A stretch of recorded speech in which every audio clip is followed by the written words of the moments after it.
Baik, bismillahirrahmanirrahim. Assalamualaikum warahmatullahi wabarakatuh. Waalaikumsalam warahmatullahi wabarakatuh. Bagaimana kabarnya anak-anak sebelumnya? Alhamdulillah baik. Kalian semua puasa kan hari ini? Insya Allah puasa. Alhamdulillah. Meskipun ini puasa, dalam kondisi puasa kita harus tetap semangat, nggak boleh loyo ya. Sebelum melakukan bimbingan, alangkah baiknya kita berdoa terlebih dahulu ya anak-anak. Berdoa ibu yang pimpin ya. Berdoa dimulai. Doa selesai. Sebelumnya ini dari kelas apa anak-anak? 10 IPA kelas 1. Kita perkenalan terlebih dahulu ya agar saling mengenal lebih dalam lagi. Perkenalkan, nama Ibu Yuli Setianingrum, bisa dipanggil Bu Yuli, dan alamat Ibu di Desa Ngajar. Monggo Mbak yang sebelah sana untuk perkenalan, bukan nama, alamat, hobi, mungkin Ya, nama Fatimah Zahra, alamat Perumahan Mekar Indah, hobi kulineran, cita-cita ingin menjadi dokter. Terima kasih. ya. Selanjutnya Mbak yang di tengah. Nama saya Yulaina Nuraini, bisa dipanggil Aini. Cita-cita desainer, alamat Jalan Jati Bening 2.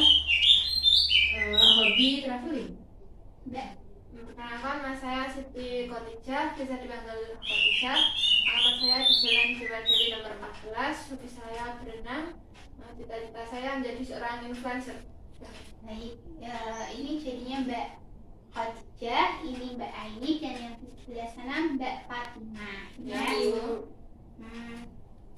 Sebelumnya, apakah kalian pernah mengikuti bimbingan klasikal? Belum pernah. Ibu jelaskan terlebih dahulu ya bimbingan klasikal itu apa. Jadi bimbingan klasikal itu pemberian bantuan konselor kepada konseli seperti Anda, atau pemberian bantuan dari guru BK kepada siswa. Dan tujuannya itu apa Bu? Gitu. Tujuannya itu adalah untuk mengembangkan potensi yang ada di diri siswa. Selanjutnya, untuk bimbingan klasikal itu dibagi menjadi 4 bidang. Ada bidang karir, bidang sosial, bidang pribadi, dan bidang belajar. Contohnya bidang karir nih, kalian punya masalah, kebingungan. Setelah lulus ini mau kemana? Mau melanjutkan kuliah, kerja, atau melakukan pelatihan. Kemudian bidang belajar, terkait masalah mengenai kemalasan belajar kalian, nilai-nilai kalian yang menurun, dan lain-lain. Kemudian bidang pribadi, mengenai potensi diri kalian, tujuan hidup kalian, karakter kalian, dan lain-lain. Dan yang terakhir mengenai bidang sosial, contohnya hubungan pertemanan, dampak penggunaan handphone, dampak penggunaan sosial media semacam TikTok, Instagram, YouTube, dan sebagainya. Bagaimana kalau kita melakukan ice breaking dulu dengan menyanyi? Ibu lihat kok kalian terlihat lemas, lesu sekali. Nyanyi apa Bu?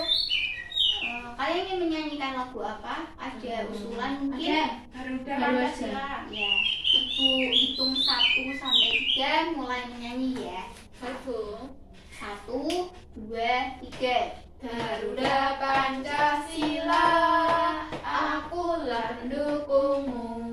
Patriot proklamasi, sedia berkorban untukmu. Pancasila dasar negara, rakyat adil makmur sentosa, pribadi bangsaku.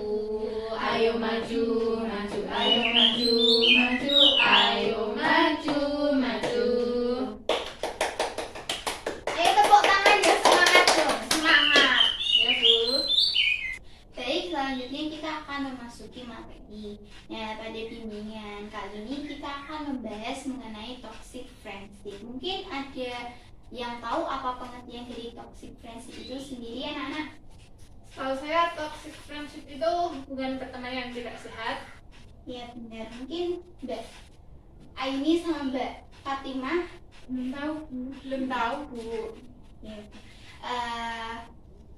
Ini Ibu akan memperlihatkan PPT mengenai toxic friendship itu sendiri ya. Nanti diperhatikan. Namun jika ada pertanyaan bisa ditanyakan nanti di akhir sesi ya. Itu Toxic friendship. Pengertian. Menurut Susan ini adalah seorang konselor psikologi. Beliau menulis dalam psikologi.today.com.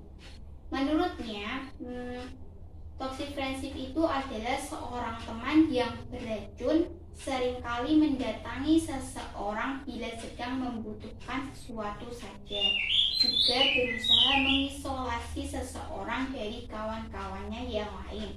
Selain merasa iri, memfitnah orang lain demi menjaga eksklusivitas pertemanan dan hobi berkompetisi.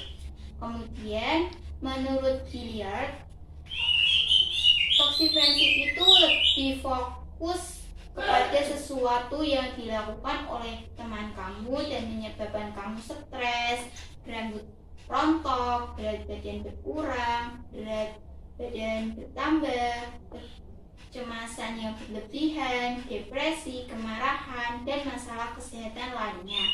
Maka itu disebut beracun. Jika teman kamu membuat kamu harus merasa menyakiti orang lain, maka kamu terjebak dalam hubungan yang beracun. Sedangkan menurut Yager menyebutkan bahwa toxic friendship itu adalah persahabatan semu. Toxic friendship adalah jenis persahabatan yang merusak dan berbahaya serta bersifat satu arah. Persahabatan semu tidak ada saling berbagi, tidak ada kebersamaan, tidak ada kasih sayang, hanya memikirkan diri sendiri, menguntungkan satu pihak, dan selalu berusaha membuat segala hal berakhir dengan buruk. Selanjutnya, jadi dapat disimpulkannya toxic friendship itu adalah hubungan persahabatan yang beracun dan tidak sehat serta hanya menguntungkan di satu sisi dan merugikan di sisi lainnya. Tak hanya itu, persahabatan beracun hanya datang ketika membutuhkan saja dan berusaha mengisolasi dari hubungan sosial lainnya. Persahabatan beracun dapat menyebabkan trauma, stres, kecemasan yang berlebihan, depresi, kemarahan, rasa tidak aman, dan gangguan kesehatan lainnya.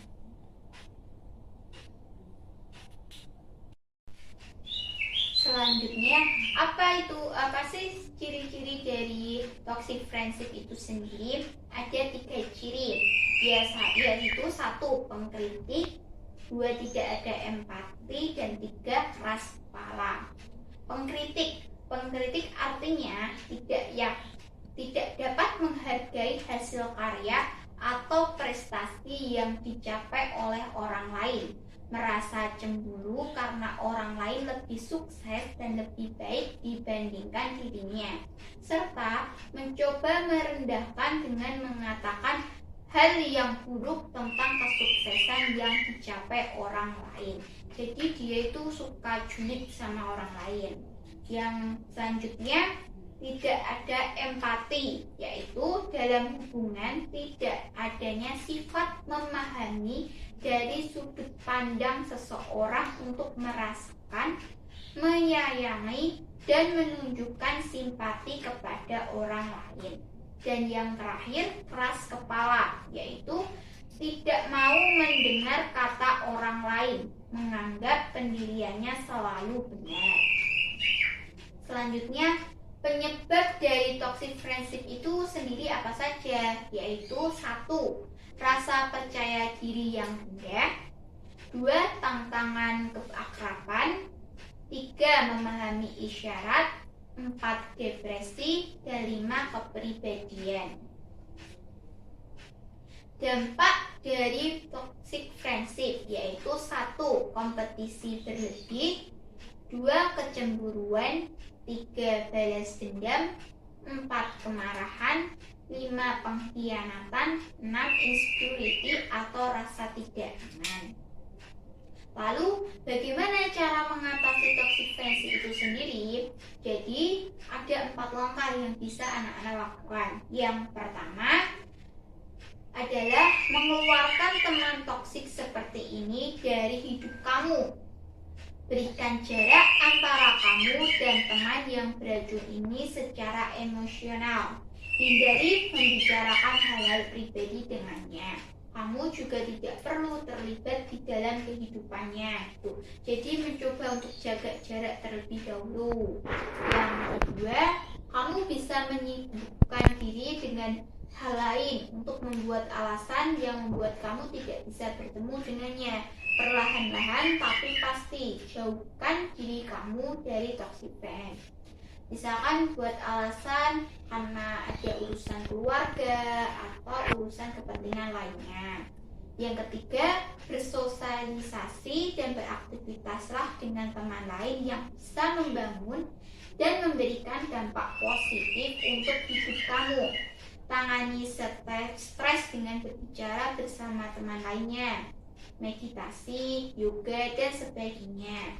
Dan yang terakhir, bila kamu mengalami kesulitan untuk mengatasi dan melepaskan diri dari teman seperti ini, jangan malu untuk berkonsultasi dengan psikiater, psikolog, dan konselor. Jadi misalkan anak-anak punya teman yang toksik ini dan bingung cara untuk menjauhnya, untuk keluar dari pertemanan itu, coba untuk cerita dulu sama orang tua, kemudian sama wali kelas atau sama ibu sendiri. Jadi jangan sungkan untuk bercerita. Jadi itu materi yang bisa ibu sampaikan hari ini. Mungkin ada pertanyaan? Tidak ada, Bu. Belum ada. Jadi sudah jelas ya? Insya Allah jelas. Ya. Mungkin ada yang bisa menyimpulkan materi hari ini untuk Saya, Bu. ya. Nah, Mbak Fatimah monggo. Baik, Bu. Yang pertama yaitu toxic friendship adalah hubungan yang tidak baik, tidak sehat, dan dapat menyebabkan trauma, stres, kecemasan yang berlebih, depresi, kemarahan, rasa tidak aman, dan gangguan kesehatan. Yang kedua yaitu penyebab toxic friendship ini adalah yang pertama rasa percaya diri rendah, yang kedua tantangan keakraban, yang ketiga memahami syarat, yang keempat depresi, dan yang terakhir kepribadian. Yang ketiga yaitu ciri-ciri perilaku toxic friendship yaitu pengkritik, tidak ada empati, dan keras kepala. Yang keempat yaitu dampak toxic friendship. Yang pertama kompetisi berlebih, yang kedua kecemburuan, yang ketiga balas dendam, yang keempat kemarahan, yang kelima pengkhianatan, dan keenam insecurity atau rasa tidak aman. Sudah, Bu? Mungkin itu yang bisa Ibu sampaikan untuk bimbingan klasikal hari ini. Semoga ilmu yang kita dapatkan hari ini bisa bermanfaat untuk anak-anak semua.